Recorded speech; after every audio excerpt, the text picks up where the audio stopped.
ही है, गवारा मेरा तू ही हालेलुया। है। एक जोरदार ताली बजाकर प्रभु को धन्यवाद दें। अगला समय परमेश्वर ने हमारे जीवन में ठहरा दिया है, जो बड़े आनंद की घड़ी है। बड़े लंबे समय से आप इंतजार कर रहे थे आज के कलाम का, आज खुदावन की उस बातचीत का जो परमेश्वर ने आपके लिए भेजी है, उस प्रकाशन का जो परमेश्वर ने आज आपकी बढ़ोतरी के लिए, आपकी ज़िंदगी बदलने के लिए परमेश्वर ने आज आपके जीवन से हर एक वो विपत्ति को हटाने के लिए, आपको छुड़ाने के लिए, आपके जीवन में आनंद भरने के लिए परमेश्वर ने आज जो कलाम भेजा है, आज आप कलाम को सुनते ही आपका जीवन आज बदल जाएगा। इस कलाम को सुनते ही आज बंधनों से आज़ाद होंगे। जो लोग अभी भी निराशा में हैं, टेंशनों में, चिंताओं में हैं, मैं प्रार्थना करता हूं मेरा परमेश्वर आज अपनी सामर्थ उनके अंदर भर दे और वो नया बल प्राप्त करें। और जो टूटे हुए परेशान हैं, जो लोग सेवा में बढ़ना चाहते हैं, मेरे पिता आपने वचन में वायदा किया है, मसीह में किया गया परिश्रम व्यर्थ नहीं है। मेरे खुदा सबके परिश्रम का न्याय करने वाले, सबके बोने का, सबके विश्वास का न्याय करने वाले आप परमेश्वर हैं। मैं प्रार्थना में मांगता हूं सबकी बढ़ोतरी, सबकी कामयाबी, सबकी सफलता, सबकी ब्लेसिंग आज स्वर से उतर आए। कहीं आमीन।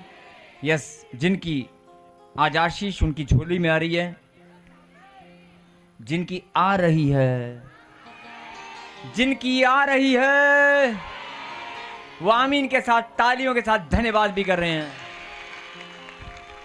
यस, चलें भजन संहिता सब ब्रांच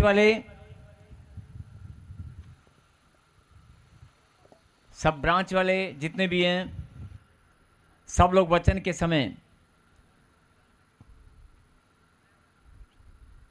वचन को पढ़ने से पहले, वचन में जाने से पहले एक प्रार्थना सब ब्रांच वाले आप जरूर किया करें कि परमेश्वर मेरे दिलो दिमाग के ऊपर, मेरे सोचने के ऊपर, मेरे समझने के ऊपर, मेरी बॉडी और बॉडी के एक एक ऑर्गन के ऊपर, या मेरे शरीर की इंद्रियों के ऊपर मेरे खुदावन आपका कब्जा होने पाए, शैतान मुझे भरमाने ना पाए। कोई भी विचार मेरे मन में जो भी आए, मेरे दिमाग में कोई भी बात आए, तो केवल और केवल आपकी ओर से आए। मेरे विचारों के ऊपर, मेरे सोच के ऊपर भी केवल आपका कब्जा होने पाए। बोलो आमीन। जब आप ऐसे प्रार्थना करेंगे और फिर आप वचन को पढ़ेंगे, ये डेली की बात मैं बता रहा हूं, जब भी आप वचन पढ़ें तो ये प्रार्थना करके आप वचन पढ़ें। जो भी आप पढ़ेंगे वो आपके अंदर स्थिर हो जाएगा, और जो परमेश्वर आपको समझाना चाहते हैं वो बड़े अच्छे से आपको समझ में आएगा। कहीं हालेलुया। ऐसे नहीं, ऊंची बात से हालेलुया। यस, निकाले भजन संहिता और उसका 34वां अध्याय निकाल लें। 34 चैप्टर 34 भजन संहिता। वर्ष में आपको बताऊंगा अभी, लेकिन वर्ष में जाने से पहले, आयत को पढ़ने से पहले जरा ध्यान से सुने। परमेश्वर के पवित्र नाम को ग्रहण करने वाले उसके बच्चे और बच्चियां, उसके बेटे और बेटियां, परमेश्वर के नाम को ग्रहण करने वाले उसके बेटे और बेटियां, जिनके ऊपर परमेश्वर ने अपना अनुग्रह किया, अपने अनुग्रह की दृष्टि जिन लोगों के ऊपर प्रभु ने की है, जिन लोगों के ऊपर परमेश्वर ने अपने अनुग्रह की दृष्टि की और अपनी दया की, अपना प्रेम दिखाया। प्रेम तो परमेश्वर ने मानव जाति, संपूर्ण मानव जाति को दिखाया है। फिर सुने ध्यान से, प्रेम परमेश्वर ने संपूर्ण मानव जाति को 2025 साल पहले बड़ा ही सबूत के साथ, कोई कह नहीं सकता कि परमेश्वर ने प्रेम नहीं दिखाया। अपना इकलौता, परमेश्वर ने अपना इकलौता पुत्र हमारे लिए बलिदान होने के लिए दे दिया, हमारे उद्धार के लिए। ये बहुत बड़ा एक उदाहरण है, बहुत बड़ा एग्जाम्पल है, बहुत बड़ा सबूत है कि परमेश्वर ने हमसे ऐसा प्रेम किया। कहीं हालेलुया। अगर बात परमेश्वर के प्रेम की करेंगे तो मैंने बताया कि 2025 साल पहले परमेश्वर ने एग्जाम्पल स्थापित कर दिया है, उदाहरण रख दिया है। और ऐसा उदाहरण क्या आप किसी के लिए जान दे सकते हैं? क्या आप किसी के लिए जान दे सकते हैं? बहुत सारे लोग कहेंगे जान देने का तो पता नहीं, लेकिन किसी की ले सकते हैं। नहीं, ऐसा लोग बोलते हैं कि हम देने का तो पता नहीं, लेकिन लेने की कोशिश जरूर कर सकते हैं तुम्हारे लिए। लेकिन संसारिकता की बातों को छोड़कर कोई जान लेने देने की बात नहीं करनी है। मेरा मतलब है परमेश्वर का जो प्रेम। बहुत सारे लोग, ध्यान से जरा कुछ सुनना, बहुत गहरी बात प्रभु ने आपके लिए भेजी है। बहुत सारे लोग अपने घर के हालात और परिस्थितियों में, बुरे वक्त में जब घिर जाते हैं, जब समस्या भयंकर हो जाती है, तो बहुत सारे लोग परमेश्वर को जानते हुए भी, परमेश्वर को ग्रहण करने के बाद भी, उसके मंदिर में आने के बाद, भेंट और दशमांश देने के बाद, उसके वचन को पढ़ने के बाद, उपवास और प्रार्थना करने के बाद भी, और प्रार्थना में घोषणा करने के बाद भी घोषणा करते हैं कि मैं बहुत आनंदित हूं, परमेश्वर तेरा बलवंत हाथ मेरे ऊपर है, मैं विश्वास करता हूं तू मेरी सहायता करने वाला परमेश्वर है। ऐसे बहुत सारे लोग घोषणा करते हैं और अपने घरों के अंदर 2-2, 2.5 घंटे, 3-3 घंटे वो उपवास और प्रार्थना में बैठते हैं और परमेश्वर के प्रति वफादारी भी दिखाते हैं और दूसरों के घर में सुसमाचार लेकर भी जाते हैं। और बहुत सारे प्रभु के दास भी हैं जो कलीसिया चलाते हैं, सेवा करते हैं। ऐसे बहुत सारे लोगों को मैं उनकी बात कर रहा हूं जो लोग प्रभु में सच्चे मन से, समर्पित भावना से अपने कदमों को निकालते हैं, अपने कदमों को चलाते हैं। अपने जीवन में परमेश्वर को उन्होंने सब कुछ समर्पित कर दिया है। बोल हालेलुया। ऐसे लोग जो बहुत ज़्यादा परमेश्वर की और दृष्टि करके रखते हैं, समर्पित भावना से, सच्चे मन से, कि मेरे घर में तो किसी और के घर में आशीष आए ना आए, लेकिन मेरे घर में ज़रूर आएगी। ऐसे विश्वास के साथ, सच्चे मन से, बहुत ज़्यादा मजबूत लोग कि मुझे आशीष जरूर मिलेगी, किसी और को मिले या ना मिले। 10 साल से बच्चा नहीं है, मैं 10 साल नहीं, मैं 10-20 साल भी इंतज़ार करने को तैयार हूँ, मैं 15 साल और इंतज़ार करने को तैयार हूँ, लेकिन मुझे आशीष जरूर मिलेगी। ऐसे मजबूत लोगों की बात मैं कर रहा हूँ। कमज़ोर की तो बात ही छोड़ दो। जब मजबूत लोगों की बात, जो बहुत ज़्यादा मजबूत लोग हैं, मैं उनकी बात आपके सामने कुछ रखना चाहता हूं कि ऐसे लोग भी खुद मजबूत हैं, लेकिन जब शैतान उनके परिवार में, उनके बच्चों के ऊपर हमला करता है, या परिस्थितियां, हालात उनके जीवन में ऐसे एंट्री करती हैं कि वो हैरान हो जाते हैं और खुद ऊपर से दिखते हैं कि बहुत मजबूत है, लेकिन अंदर से उनके हृदय विचलित हो जाते हैं, अंदर से वो टूटने लगते हैं और अकेले परमेश्वर के आगे बैठकर अपनी दुहाई को अपने परमेश्वर के सामने रोकर अपनी दुहाई देते हैं। किसी को बताते नहीं हैं, किसी को बताते नहीं, सबको हौसला देते हैं, लेकिन अपने आप अकेले ही टूटते हैं और प्रभु के सामने रो रो कर दुहाई देते हैं। मैं उन लोगों की बात कर रहा हूं जो बहुत ज़्यादा मजबूत हैं। परमेश्वर ने आज एक वचन आपके लिए भेजा है कि अगर तू टूट भी गया ना, तो घबराने की जरूरत नहीं है। या तेरे हालात और परिस्थिति कैसे भी हो, तू मेरे वचन को आज सुन और ग्रहण कर, और तुझे मेरी वाचा और मेरे वायदा सब नजर आएगा। मैंने जो वायदा किया कि मैं तुझे कभी अकेला नहीं छोड़ूंगा, वो किसी और के साथ नहीं, तेरे साथ ही किया है। हालात और परिस्थिति कैसे भी हो, लेकिन मेरे वायदा मत भूलना, मैं तुझे कभी अकेला नहीं छोड़ूंगा। वचन में लिखा है, दूध पिलाने वाली मां या जन्म देने वाली मां तुझे भूल सकती है, लेकिन मैं तुझे कभी अकेला नहीं छोड़ूंगा। बोला हालेलुया। बहुत सारे लोग जब टूट जाते हैं, तो मैं आज उनको यही बताना चाहता हूं कि अगर टूट जाए तो शायद ये वचन आपको बड़ी सामर्थ्य दे। इस वचन को याद करना कि तेरी माँ तुझे भूल सकती है, लेकिन प्रभु ने कहा कि मैं तुझे नहीं छोड़ूंगा। और जैसे आप ये वचन पढ़ेंगे, कितना भी टूटे हुए हो, अचानक से आपको एक ताकत आएगी, बल आएगा। अच्छा, प्रभु ने मुझे कहा है, इसका मतलब प्रभु मेरे साथ है, उसका हाथ मेरे ऊपर है, उसका वायदा मेरे साथ है, उसकी वाचा मेरे साथ है। जब आप वचन को पढ़ते हैं, वचन को पढ़ते ही आपके अंदर एक ऑटोमेटिक बल आता है, एक सामर्थ आती है कि नहीं आती? आती है कि नहीं? और मैंने एक उदाहरण दी आपको कि कितना भी आप टूट जाएं और कितना भी आप परेशान हो जाएं, डॉक्टर भी आपको जवाब दे दे, लेकिन कोई भी आपको छोड़ दे, लेकिन एक वचन जैसे ही आप याद करोगे कि प्रभु ने कहा कि मैं तुझे कभी अकेला नहीं छोड़ूंगा, साथ की साथ आपके अंदर एक ऑटोमेटिकली एक बल आएगा, एक विश्वास फिर से आपके अंदर अपने आप ही ऑटोमेटिकली पनपने लगेगा और ज़्यादा बढ़ने लगेगा।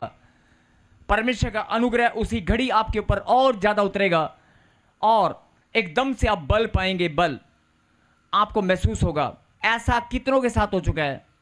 बहुत सारे लोग हैं जो ऐसा बहुत बार आपके साथ हुआ होगा। परमेश्वर का वचन पढ़ते ही आपको एकदम से एनर्जी मिलती है, बल मिलता है और आपको एक ताकत आती है, आप फिर से विश्वास में नए हो जाते हैं। आज उन्हीं लोगों को परमेश्वर ने कुछ वचन भेजे हैं आपके लिए, जरा सुने और ग्रहण करें। 34 का पढ़ेंगे, 17 को पढ़ेंगे, 17 को। धर्मी दुहाई देते हैं और यहोवा सुनता है और उनको सब विपत्तियों से छुड़ाता है। कहीं हालेलुया। हालेलुया। क्या लिखा? धर्मी दुहाई देते हैं, धर्मी दुहाई देते हैं, यहोवा सुनता है। क्या लिखा? सुनता है।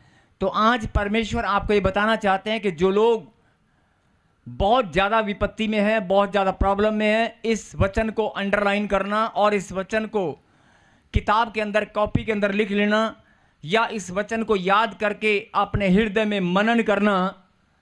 इसे मनन करना कि परमेश्वर ने कहा कि जब तू दुहाई देगा, धर्मी दुहाई देते हैं और यहोवा सुनता है। जब आप दुहाई देंगे तो क्या लिखा? यहोवा सुनता है। मेरे पीछे गए, दुहाई देने पर यहोवा सुनता है। बोलो आमीन। अब मैं पूछना चाहता हूं, कितने लोगों को विश्वास है कि प्रभु का कलाम सत्य है? अगर प्रभु का कलाम सत्य है तो ये बात जो प्रभु ने आज आपके लिए भेजी है ये भी सत्य है। जब आप दुहाई देंगे तो वो सुनता है। कहीं हालेलुया। बहुत सारे लोग बोलते हैं कि मैं प्रार्थना करता हूं, मैं प्रार्थना करता हूं, मेरी तो प्रार्थना कोई सुनता नहीं है। ध्यान से 15 मिनट गिनती के 15 मिनट जरा ध्यान से बहुत गहरी बात बताने वाला हूं जो प्रभु ने आपके लिए भेजी है। और आज जो लोग बोलते हैं कि हमें गलतियां पता नहीं चलती, जो लोग कहते हैं कि मैंने कोई पाप नहीं किया, मैंने कोई गलती नहीं की, वो लोग जरा ध्यान से सुने।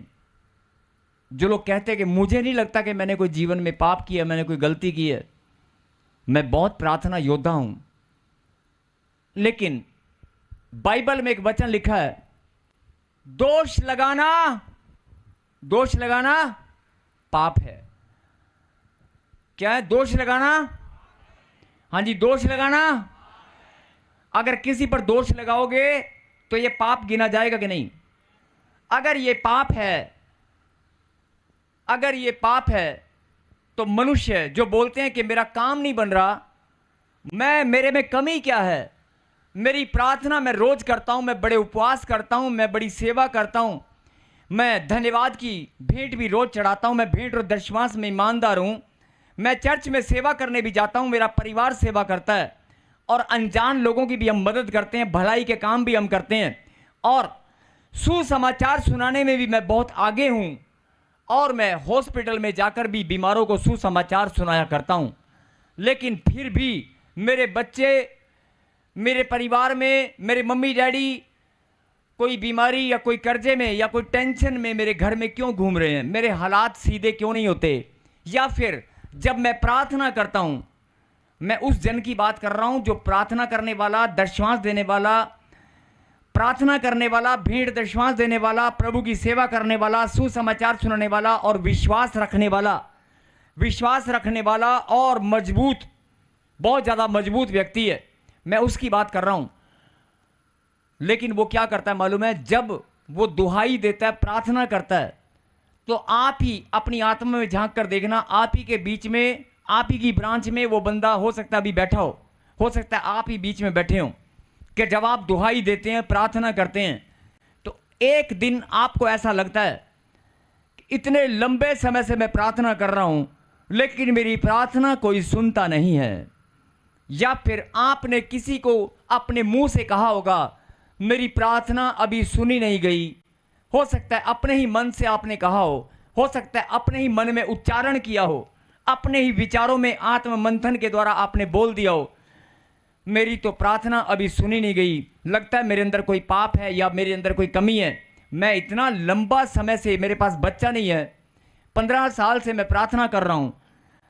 जब आप ऐसा बोलते हैं कि मेरी प्रार्थना लगता है प्रभु ने अभी सुनी नहीं है, जब आप ऐसा बोलते हैं कि परमेश्वर ने मेरी प्रार्थना को सुना नहीं है,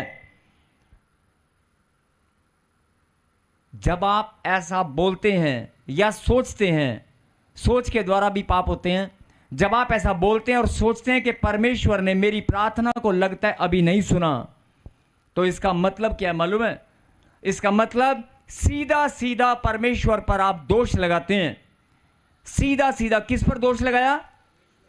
किस पर दोष लगाया? अरे ऊंची आवाज से बोलो, किस पर दोष लगाया?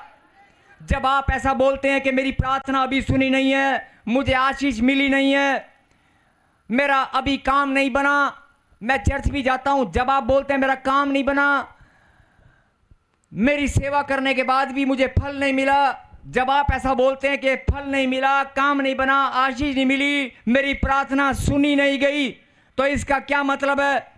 इसका सीधा सीधा मतलब है कि आपने सीधा सीधा परमेश्वर पे दोष लगा दिया, मेरी प्रार्थना सुनी नहीं गई। और इसी बात को सुनते ही, ऐसा आपके मन में विचार आते ही, ऐसा आपके हृदय में विचार आते ही, आपकी जुबान पर जैसे ही आया या आपने सोचा, शैतान के पास सबसे बड़ा बहाना क्या है? ये इसने स्पिरिचुअल मिस्टेक कर दिया, बहुत बड़ी आत्मिक गलती आपने कर दी, और इसी बात का बहाना लेकर वो आपकी ब्लेसिंग को रोक लेता है। बोलो हालेलुया। बेटे थोड़ी आवाज खोल इसकी, और थोड़ी भारी आवाज कर, थोड़ी सी आवाज खोल बेटे, कम है। फिर से कहें हालेलुया। आपको मेरी बात समझ में आई? ये मेरी बात नहीं, मेरे खुदा की बात है, जो अपने बच्चों को समझाना चाहते हैं कि मैं सृष्टि की रचना करने वाला परमेश्वर आदि से तुम्हारी प्रार्थनाएं सुनता आया हूं।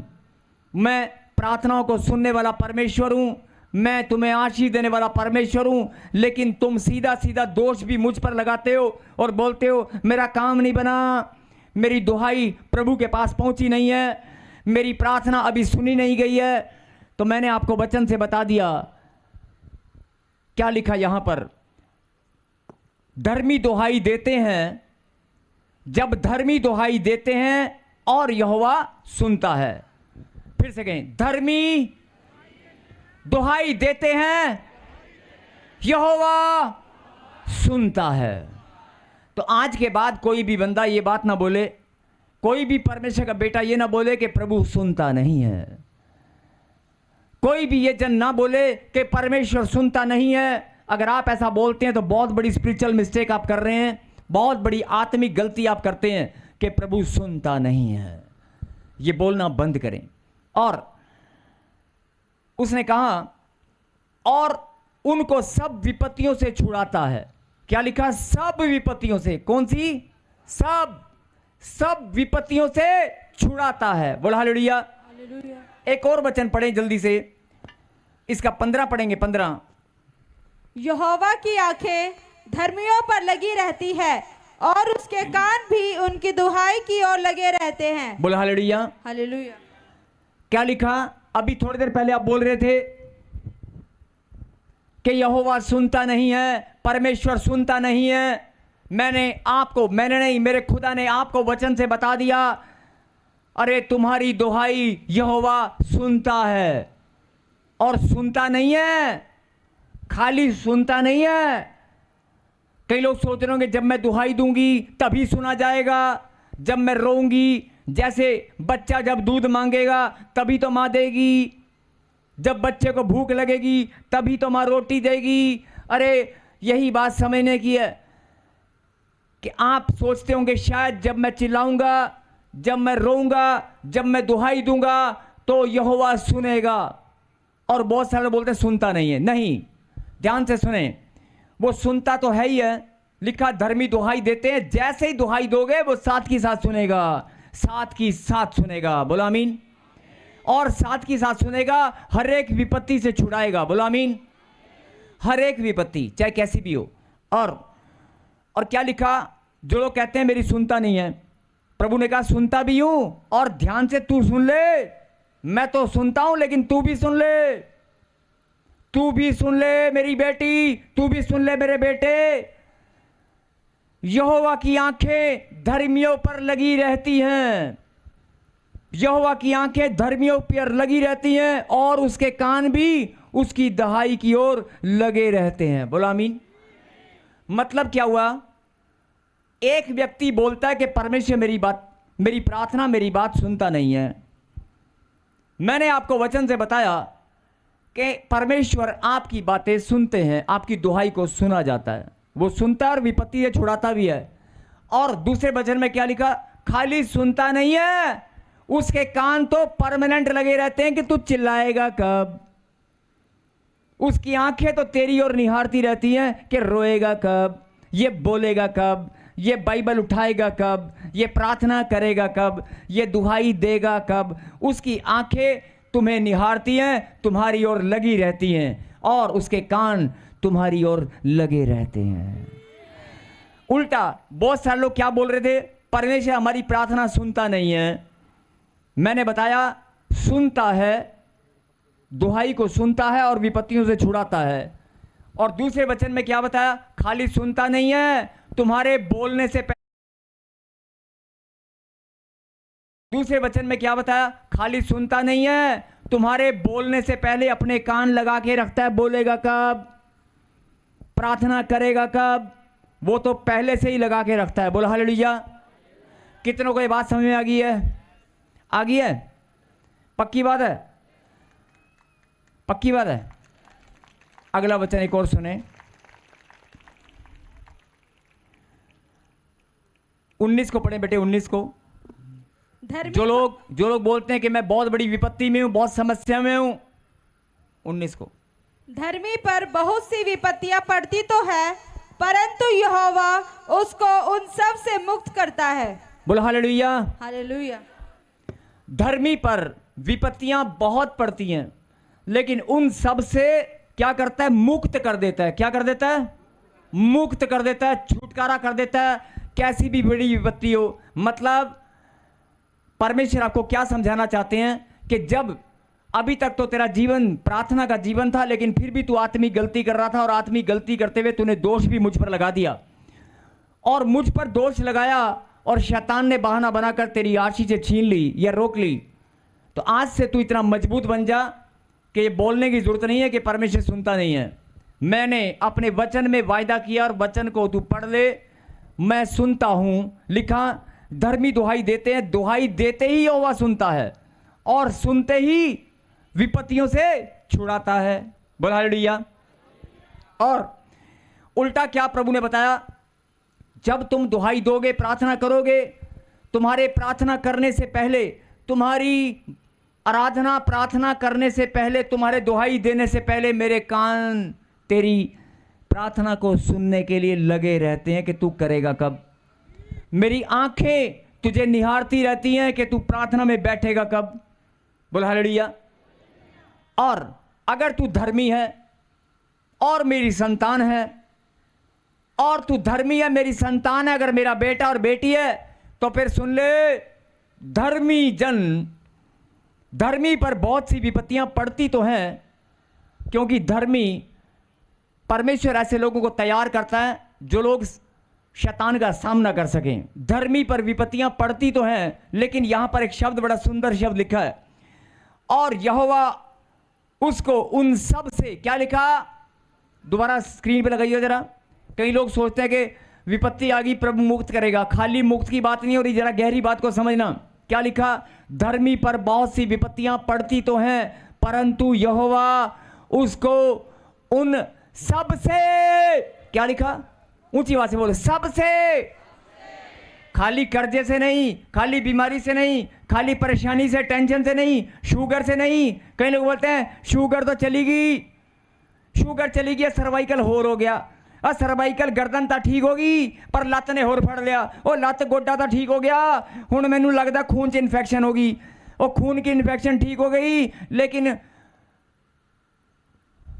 साढ़े घर च लड़ाई झगड़ा हो गया। वो लड़ाई झगड़ा भी ठीक हो गया, मेरा पति वापस आ गया, पर बोतल लेके आ गया। पहला बोतल नहीं सी। मतलब रोज डेली आप एक नई नई विपत्तियों का सामना करते हैं, आप रोज डेली समस्याओं का सामना करते हैं। ये सारी, क्या लिखा, सबसे, जितनी भी विपत्ति तुम पर पड़ने वाली हैं, सबसे। ऐसे नहीं लिखा विपत्ति से मुक्त करेगा, विपत्ति से मुक्त नहीं करेगा, ये नहीं लिखा, लिखा सबसे। सबसे मतलब सारी विपत्तियां, अगर छोटी बड़ी मोटी पतली कैसी भी विपत्ति हो, विपत्ति गरीब हो अमीर हो, नहीं, विपत्ति भी गरीब और अमीर होती है बेचारी। अगर विपत्ति गरीब हो अमीर हो, छोटी हो मोटी हो, कैसी भी विपत्ति हो, अगर वो तेरे घर पर आ गई है, तेरे सामने आ गई है, तो प्रभु के वचन को याद करना। उसने कहा सबसे। कई लोग बोलते हैं, अपने मुंह से बोलते हैं, मेरी मम्मी तो ठीक होगी, पर हुन मेरे डैडी तो ठीक हो गए, मेरे घर में मुझे तो अच्छी चीज मिल गई, मगर मेरा भाई, मेरे बच्चे कहना नहीं मानते। जब आप मुंह से ऐसा बोलते हैं, ये बोलना बंद करें और वचन को याद करें। परमेश्वर ने कहा एक नहीं, दो नहीं, सबसे, सब विपत्तियों से जितनी मर्जी आ जाएं, सब में हजार भी हैं, लाख भी हैं। अगर 10,000 10 लाख विपत्ति भी तेरे सामने आ गई, सबसे, सबसे मुक्त कर दूंगा, सबसे। मेरे प्यार को समझ, मेरी भावना को समझ, मेरी गहरी बात को समझ। विपत्ति खाली एक हो, दो, तीन नहीं, सबसे, जितनी भी विपत्ति हो, सबसे मुक्त कर दूंगा। बोला हालेलुया। क्या होता है कि जब विपत्ति पड़ती है, आपको ये वचन याद ही नहीं आएगा। जब कोई विपत्ति पड़ेगी, आपको ये वचन याद आएगा भजन संहिता में? नहीं आएगा ना। आप भजन संहिता में वचन निकाल के बैठोगे? नहीं बैठोगे, याद ही नहीं आएगा। आप प्रार्थना में बैठ जाओगे और कहोगे प्रभु मेरी प्रार्थना सुन ले, लेकिन आपको प्रार्थना में अगर आपने ये बोल दिया, प्रभु तूने वायदा किया है, तू सब विपत्तियों से छुड़ाएगा, तू उन सब से मुक्त करेगा, तो फिर तेरा वचन टल नहीं सकता, वो पूरा होकर रहेगा। मेरे घर से सारी विपत्तियां खत्म होनी चाहिए, सारी की सारी, सारी सारी होनी चाहिए, तो सारी की सारी उखड़ जाएंगी। बोला आमीन। मैंने कहा सारी की सारी उखड़ जाएंगी। अरे इस बात पर तो ताली बजाकर धन्यवाद करना चाहिए। खाली टांगों का दर्द नहीं, दांत का दर्द नहीं, कंधे सर्वाइकल का दर्द नहीं, तेरी पटनी के पेट में गोले नहीं, यूट्रस में स्वेलिंग, बांझपन, टाइफाइड, काला पीलिया, अरे शुगर, बवासीर, अरे ये तो छोटी मोटी बीमारी है। अगर कोई बड़ी विपत्ति भी तेरे सामने आ गई, प्रभु ने कहा सब सब सब की सब से मुक्त कर दूंगा। बोलो हालेलुया। जिनको ये विश्वास है कि मेरा खुदा हर एक विपत्ति से छुटकारा देगा, वो ताली बजाकर धन्यवाद कर रहे हैं। और जो लोग बोलते हैं कि परमेश्वर मेरी प्रार्थना सुनता नहीं है, चलो आज एक काम करते हैं, आज आप सारी ब्रांच वाले लाइव में दिखा दे भाई, सारी ब्रांच लाइव में दिखा दे, ऐसे डब्बी में सारी दिखा दे बेटे। जितने भी ताजपुर चर्च है सारी दिखा दे, दिखा। ताजपुर चर्च में जितने भी लोग बैठे हैं दिखा दे, हजारों की तादाद में जितने भी लोग बैठे हैं सब दिखा बेटे। और जो ब्रांच वाले हैं, ब्रांच भी जितनी ब्रांच हैं सब लाइव में दिखा दे, एक बार दिखा, जल्दी से दिखा। ये देखो सारी ब्रांच, जितने भी ब्रांच वाले हैं, मैं चाहता हूं कि सब हाथ हिलाएं। स्क्रीन पर पूरा वर्ल्ड आपको देख रहा है। ब्रांच वाले हाथ हिलाएं, क्योंकि अगली लाइन जो आप सुनने वाले हैं वो हिलाकर रख देगी आपको और शैतान के गढ़ को। बोल हालेलुया। अगर आप सब परमेश्वर के नाम पर भरोसा करने वाले उसके बच्चे हैं, अगर आप परमेश्वर को अपना जीवन समर्पित करने वाले उसके बच्चे हैं, जिन्होंने यीशु को अपना मुक्तिदाता उद्धारकर्ता यहोवा को अपना परमेश्वर जोरावर मान लिया है, अगर यहोवा को आपने अपना यहोवा जोरावर परमेश्वर ग्रहण किया है कि यहोवा परमेश्वर मेरा मुक्तिदाता उद्धार करता है, तो फिर आज आपको जो वचन परमेश्वर ने आपको ये भेजा है वो सुनना और ग्रहण करना। सब ब्रांच वाले ताजपुर चर्च में जो बैठे हैं, ऑनलाइन जो देख रहे हैं, सब के सब आज आप प्रार्थना करना। 2 मिनट करना ही, अभी अभी करेंगे, सब एक साथ करेंगे। और मैं देखूंगा मेरा खुदा कैसे सुनता नहीं है। आप सब भी देखना कि खुदा सुनता है कि नहीं सुनता। आपकी प्रार्थनाएं अभी के अभी, जो लोग बोलते हैं 10 साल से, 15 साल से, 20 साल से मेरी प्रार्थना सुनी नहीं गई, आज आप देखना, आप यहीं पर 5 मिनट सब लोग शांत होकर, सारे ब्रांच वाले सब लोग 5 मिनट, सिर्फ 5 मिनट सच्चे मन से आज प्रार्थना करना। आज जो दुहाई आप देना चाहते हैं, जो भी आप रोना चाहते हैं, अपने दिल की पुकार परमेश्वर के सामने रखना चाहते हैं, जो भी आपकी समस्या विपत्ति आप परमेश्वर को बताना चाहते हैं, लेकिन मैं आपको बता दूं, वो तुम्हारी विपत्ति समस्याओं को, तुम्हारी प्रॉब्लम को तुम्हारे बोलने से, सोचने से पहले जानता है। और फिर भी अगर आप चाहते हैं कि परमेश्वर को मैं बताना चाहता हूं, मैं प्रार्थना करना चाहता हूं, तो 5 मिनट कोई बातचीत नहीं करेगा। 5 मिनट सब ब्रांच वाले धन्यवाद के साथ, सब ताजपुर चर्च वाले, प्रॉफेट बजिंदर सिंह मिनिस्ट्री में जितनी भी ब्रांच आज सब मिलकर आज अपनी दुहाई परमेश्वर को देंगे। अगर कोई दुहाई देना चाहता है, अगर कोई प्रार्थना करना चाहता है, कोई धन्यवाद देना चाहता है, आज मिलकर देंगे। 5 मिनट अपने मन की बात को जो लोग परमेश्वर के पास रखना चाहते हैं, आज वो सुनना चाहता है, उसके कान तो पहले ही लगे हुए हैं। बोलो आमीन। आप प्रार्थना करें। और आज मैं भी देखता हूं कि तुम्हारी प्रार्थनाएं मेरा खुदा सुनता कैसे नहीं है, वो सुनने के लिए तैयार है। तुम्हारी प्रार्थनाएं रोकता कौन है? कोई रोकने वाला नहीं है। यस प्लीज 5 मिनट सब मिलकर प्रार्थना करेंगे। मैं भी कर रहा हूं।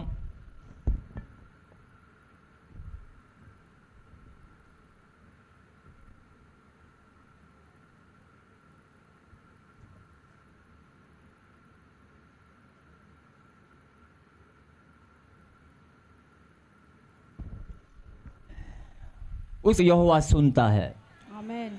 जब धर्मी दुहाई देता है, प्रार्थना करता है, तो यहोवा सुनता है और उसके कान, लिखा, यहोवा की आंखें धर्मियों की ओर लगी रहती हैं। उसकी आंखें आज हर एक ब्रांच में लगी हुई है। आज उसकी आंखें ताजपुर चर्च में, प्रॉफेट बजिंदर सिंह मिनिस्ट्री में लगी हुई हैं। आज उसकी आंखें हर एक उस स्थान पर लगी हुई हैं जो लोग आज उसके नाम को दुहाई दे रहे हैं, आज प्रार्थना कर रहे हैं। बोलो आमीन। आमीन। और उसके कान भी उसकी दुहाई की ओर लगे रहते हैं। बोलो आमीन। आमीन। अगर आपको ये दोनों वचन आज पता चल गए हैं, तो आज के बाद क्या आप बोलोगे कि परमेश्वर मेरी प्रार्थना सुनी नहीं गई? अगर वचन में लिखा है कि तुम प्रार्थना करोगे, तुम दुहाई दोगे, परमेश्वर सुनता है, सुनता है, आमीन, तो क्या आप आज के बाद ऐसा बोलोगे कि मेरी प्रार्थना सुनी नहीं गई, प्रभु सुनता नहीं है? क्या आप ऐसे बोलोगे? अगर ऐसे बोलोगे, अगर बोला है तो उसके लिए पश्चाताप करना। अगर आप ऐसे बोलोगे कि प्रभु ने मेरी प्रार्थना नहीं सुनी, मेरी प्रार्थना सुनी नहीं गई, तो सीधा सीधा परमेश्वर, कौन नहीं सुन रहा? परमेश्वर। इसका मतलब क्या हुआ? सीधा सीधा परमेश्वर पर आप दोष लगा रहे हैं। और जब दोष ही आपने परमेश्वर पे लगा दिया, तो आपको ब्लेसिंग कहां से आएगी? बोला हालेलुया। आप मेरी बात समझ गए? आप बात को समझ गए? एक और वचन से सुनेंगे। जो लोग बोलते हैं कि प्रभु सुनता नहीं है, जो लोग बोलते हैं कि परमेश्वर सुनता नहीं है, भजन संहिता 94 निकालें जल्दी से, जल्दी 94। इसके बाद जो आपने प्रार्थना की है, जो आज आपने 5 मिनट एक साथ एक मन होकर पूरे हिंदुस्तान ने, पूरे जगत ने, आज प्रॉफेट बजिंदर सिंह मिनिस्ट्री में जिन लोगों ने भी ऑनलाइन देखकर आज प्रार्थना की है, आज आपकी प्रार्थना सुन ली गई है और आपकी प्रार्थना का उत्तर भी अभी के अभी आने वाला है। आमीन। आने वाला नहीं है, आ गया है। आमीन। हर एक ब्रांच में उत्तर आ गया है। आमीन। अभी आप देखना, आपके लिए प्रभु आपसे बात करेंगे, आपके लिए भविष्यवाणी होगी। आमीन। बोला आमीन। लेकिन जो लोग बोलते हैं कि प्रभु सुनता नहीं है, आपने आज वचन से समझा कि धर्मी दुहाई देते हैं और वो सुनता है, और उसकी आंखें और कान तो पहले ही लगे रहते हैं आपकी प्रार्थनाओं की ओर। बोलो आमीन। अब सुने भजन संहिता 94 और निकालें उसकी 9वीं आयत को हम पढ़ेंगे। भजन संहिता 94 और सब लोग अंडरलाइन कर लेना। भजन संहिता 94, भजन संहिता 94 और 9वीं आयत को अंडरलाइन करना। हर एक जन अपनी अपनी बाइबल में अंडरलाइन करना, हाईलाइट करना और पढ़ेंगे इस वचन को। यस। जिसने कान दिया, जिसने कान दिया, क्या वो आप नहीं सुनता? क्या वह आप नहीं सुनता? जिसने आंख रची, जिसने आंख रची, क्या वो आप नहीं देखता? क्या वो आप नहीं देखता? बोल हालेलुया। हालेलुया।